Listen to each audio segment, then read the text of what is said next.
जौनपुर की वह लड़की जो आईएएस बनकर जनता की सेवा करना चाहती थी, लेकिन बन गई यूपी की विधायक। उस लड़की ने राजनीति में कदम रखा तो भाजपा लहर को भी मात दिया और कद्दावर नेता को हराकर विधानसभा पहुंची। बीजेपी नेता वर्तमान राज्यसभा सांसद सीमा द्विवेदी को मुगरा बादशाहपुर सीट से हराकर बसपा से विधायक बनी। जी हां, हम बात कर रहे हैं बसपा की पूर्व विधायक सुषमा पटेल। आईएएस बनने का सपना लेकर दिल्ली में तैयारी करने गई थी। जौनपुर के राजनीति में एक समय दूधनाथ पटेल की तूती बोलती थी। उन्हीं की बहू हैं सपा नेता सुषमा पटेल। मुगरा बादशाहपुर से भाजपा की गढ़ कही जाने वाली कद्दावर नेता सीमा द्विवेदी को मोदी लहर में चुनाव हराकर इतिहास बनाया। 2022 विधानसभा चुनाव में समाजवादी पार्टी से मड़ियाऊ विधानसभा से चुनाव लड़ी, लेकिन बहुत कम अंतरों से चुनाव हार गईं। यूपी की वो लड़की जो अपने घर से आईएएस बनने का सपना लेकर दिल्ली में तैयारी करने गई थी, लेकिन कुछ दिनों बाद वह यूपी की राजनीति में कदम रखा और विधायक बनकर जनता की सेवा करने का सपना सजो लिया। और उनका पैतृक परिवार भी राजनीति से बेहद लगाव माना जाता है।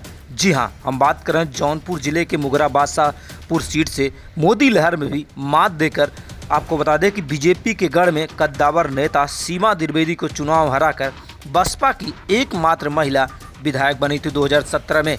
जिस तरीके से उन्होंने बताया कि पहले तो हम आईएएस बनने का सपना लेकर यूपी से दिल्ली गई थी और दिल्ली में तैयारी कर रही थी, लेकिन अचानक उन पर नज़र पड़ी। और आपको बता दें कि जो इनके ससुर थे दूधनाथ पटेल की पूर्वांचल की राजनीति में कभी तूती बोलती थी। उसके बाद आपको बता दें कि ये लगातार दिल्ली में तैयारी कर रही थी। उसके बाद इन्होंने शादी कर ली और पहला चुनाव उन्होंने जौनपुर जिले के मुगरा बादशाहपुर सीट से लड़ा और जिससे मुगरा बादशाहपुर सीट पर भारी अंतरों से चुनाव जीतकर और बीजेपी के कद्दावर नेता आपको बता दें कि मोदी लहर में भी जिस तरीके से सीमा द्विवेदी को चुनाव हराकर विधानसभा पहुंची और 2022 विधानसभा चुनाव में जब उन्होंने समाजवादी पार्टी का दामन थामा और मड़ियाहू विधानसभा से फिर एक बार चुनाव लड़ा तो आपको बता दें कि 712-13 वोटों से चुनाव हार गई।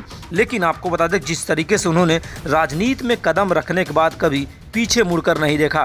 उन्होंने जब आर गंगा न्यूज़ की टीम से बात करते वक्त उनसे पूछा गया क्यों आप जब आईएएस बनने का सपना लेकर गई थी तो आप राजनीति में कदम क्यों रखा, तो उन्होंने बताया कि जिस तरीके से आईएएस के साथ साथ राजनीति में भी आकर लोग जनता की सेवा करने का जो इच्छा था वह कहीं न कहीं धरातल पे पूरा हो गया। लेकिन आने वाले समय में जिस तरीके से आपको बता दें कि सुषमा पटेल तेजी से समाजवादी पार्टी की तरफ से उभरती हुई सितारों की तौर पर देखी जा रहे हैं, क्योंकि जिस तरीके से आईएएस बनने का सपना लेकर दिल्ली तो गई जरूर लेकिन आईएएस नहीं बनी और यूपी की राजनीति में कदम रखने के बाद वह विधायक चुनी गई और आज समाजवादी पार्टी में एक उभरता हुआ सितारे का तौर पर लगातार प्रचार प्रसार करने में जुटी हैं। आने वाले दिनों में पता चलेगा कि सुषमा पटेल क्या 2024 लोकसभा चुनाव में सपा की तरफ से जौनपुर की तरफ से प्रत्याशी बनाए जाएंगी। फिलहाल क्या कहते हैं सुषमा पटेल, सुनते हैं उन्हीं की जुबानी। मैडम एक बात सही से बताइएगा, आपने आईएएस बनने का सपना लेकर दिल्ली गई थी, क्या हुआ कि राजनीति में आ गई?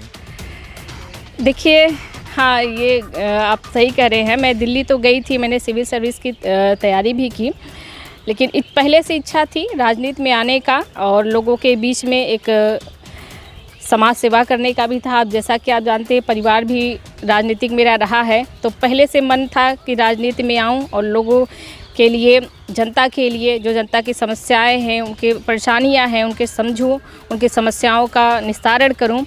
तो यही इच्छा लेके राजनीति में आई और जनता ने भरोसा भी जताया। जैसा कि आपने देखा कि मैं मुगरा बादशाहपुर से 5 साल विधायक भी रही।